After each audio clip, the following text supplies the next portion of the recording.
guys, welcome to Baggy's World. So మనం ఈ వీడియోలో ఏ కషాయం చేసుకొని ఫీవర్లో తాగితే మంచిదో చూసేద్దాము.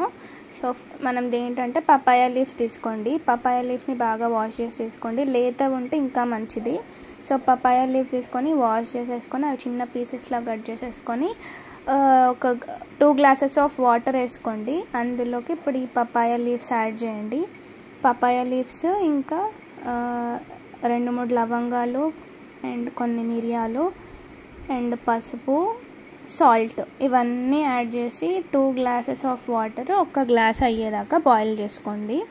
సో ఈ కషాయం బెనిఫిట్స్ ఏంటో చెప్తాను. ఇది ఇమ్యూన్ సిస్టమ్ని సపోర్ట్ చేస్తుంది అండ్ డైజెస్టివ్ సిస్టమ్ని కూడా బాగా జరిగేలాగా చూస్తుంది అండ్ యాంటీ ఇన్ఫ్లమేటరీ ఏజెంట్ లాగా వర్క్ చేస్తుంది అండ్ ఫీవర్ అది కూడా తొందరగా తగ్గేలాగా చేస్తుంది అనమాట.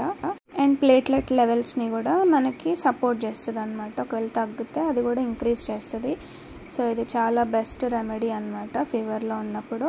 సో ఇట్లా ఒక 2 glasses ఆఫ్ వాటర్ 1 గ్లాస్ దాకా అయిన తర్వాత బాయిల్ చేసి ఇంకా అది వడగట్టుకొని తాగేయడమే అనమాట.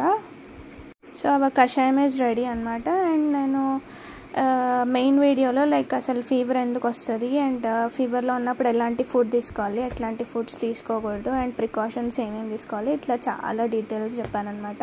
సో నేను లింక్ అనేది కింద ప్రొవైడ్ చేస్తాను. Please to check and please like, share and subscribe to my channel.